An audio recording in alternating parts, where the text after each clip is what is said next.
بسم اللہ الرحمن الرحیم۔ دیکھو قرآن کریم کی 114 صورتیں ہیں۔ جو بھی صورت نازل ہوئی تو کوئی نہ کوئی وجہ تھی، شان نزول جس کو کہتے ہیں کہ بھائی کس وجہ سے یہ صورت نازل ہوئی۔ ان 114 صورتوں میں سے ایک صورت سورہ کافرون۔ اس کے نازل ہونے کا سبب یہ ہوا کہ جب وحی اتر رہی تھی، اسلام پھیل رہا تھا، لوگ اسلام میں داخل ہو رہے تھے، تو مشرکین مکہ کے بڑے بڑے سردار نبی کریم صلی اللہ علیہ وسلم کے پاس تشریف لائے اور اللہ کے رسول سے کہا کہ ہم ایگریمنٹ بناتے ہیں۔ چلو کیسا ایگریمنٹ؟ کہ 1 سال تم ہمارے معبودوں کی پوجا کرو اور 1 سال ہم تمہارے اللہ کی عبادت کریں گے۔ یہ انہوں نے رکھا۔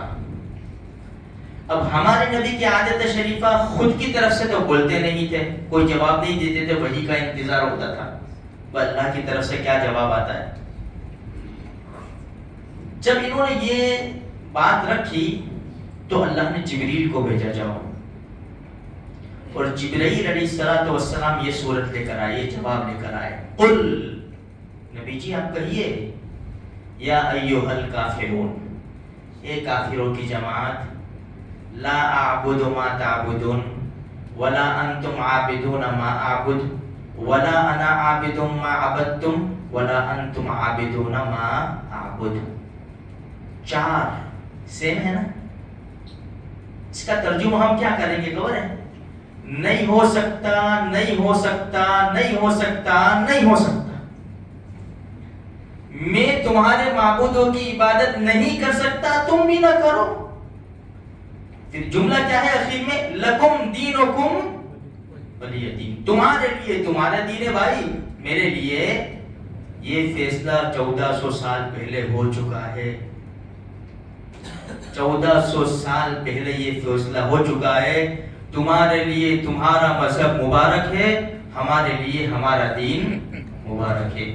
ہم تمہارے مذہب کے اندر کوئی دخل اندازی نہیں کریں گے، مہربانی فرما کر تم بھی ہمارے دین کے اندر کوئی دخل اندازی مت کرو، ورنہ ہوگا کچھ بھی نہیں۔ مسلمان ایمان کا سودا کبھی بھی نہیں کر سکتا، زمین کے ٹکڑوں کا سودا ہو جائے گا۔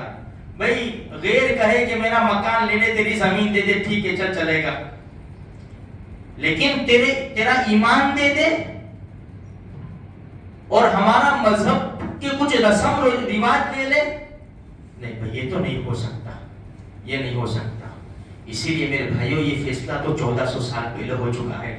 دنیا جتنی بھی چیخیں مارے، جتنے بھی باطل طاقتیں جتنی بھی جوش میں آوے، یہ تو اٹل فیصلہ ہے، لکم دینکم ولی دین، بھائی تمہارے لیے تمہارا دین مبارک ہے، ہمارے لیے ہمارا دین مبارک۔ ہاں ہندوستان میں رہتے ہیں ہم، ہندوستان میں کچھ گورنمنٹ کے قاعدے ہیں اور اسلامی لاز ہے، اسلامی قانون ہے۔ ہندوستان میں رہتے ہوئے گورنمنٹ نے کوئی قاعدہ پاس کیا تو سب سے پہلے اس پر عمل کرنے سے پہلے شریعت کی کسوٹی کے اوپر رکھ کر اس کو تولیں گے، اس کو ٹٹولیں گے کہ گورنمنٹ کے قاعدے پر عمل کرنے سے شریعت کو نقصان ہوتا ہے یا نہیں ہوتا۔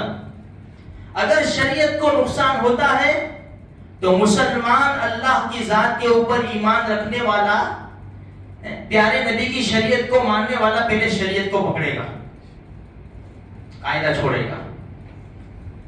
بھائی 3 طلاق یہ تو شریعت کا قاعدہ ہے نا، تو مسلمان یہ قاعدے کو نہیں چھوڑ سکتا۔ بھائی بقرہ عید کا ٹائم آیا، بھائی گائے کو ذبح مت کرو، ہم نے اس کو شریعت کی کسوٹی کے اوپر ٹٹولا، ٹھیک ہے بھائی کوئی بات نہیں، ہمارے پاس آپشن ہے، ٹھیک ہے ہم نہیں کریں گے، ہمارے پاس آپشن ہے، دوسرے جانور ہے۔ بھائی ملک کے اندر کوئی فساد برپا نہ ہو، بھائی مت کرو، مت کرو، گائے کو ذبح مت کرو، ہمارے پاس دوسرا آپشن ہے، دوسرے جانور۔ یہ ہے میرے بھائیوں، دیکھو اپنے ایمان کو مضبوط بناؤ، تب ہی عمل کر سکیں گے ہم۔ ہم بے نمازی بن کر، قرآن کو چھوڑ کر، شریعت کو چھوڑ کر ہم مضبوط نہیں بن سکتے. ہم شریعت کے قاعدے کے اوپر مضبوطی کے ساتھ عمل نہیں کر سکتے. پھر دنیا قاعدہ بنائے گی نا، تو چونکہ ہم شریعت کے قاعدے کو جانتے ہی نہیں ہیں، مضبوط نہیں ہیں، تو وہاں ہم پھسل جائیں گے کہ برابر تو ہے یار، برابر تو ہے، اس میں کون سی بڑی بات ہے، کہہ رہے ہیں مسلمان. کیوں؟ سمجھ نہیں ہے، سمجھ نہیں ہے کہ اس سے ہوگا کیا، کہ اسلامی لوز بدلیں گے، کیا ہوگا، یہ ہماری آنکھوں کے سامنے ہے.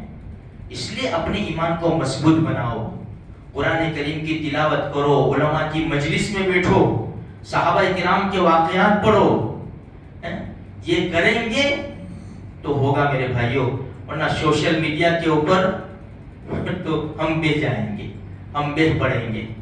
اس لیے اپیل ہے اپنے ایمان کو مضبوط کرو. ایمان مضبوط ہوتا ہے میرے بھائیوں خدا کے گھر میں آنے سے، خدا کی باتیں سننے سے، خدا کے رسول صلی اللہ علیہ وسلم کی باتیں سننے سے.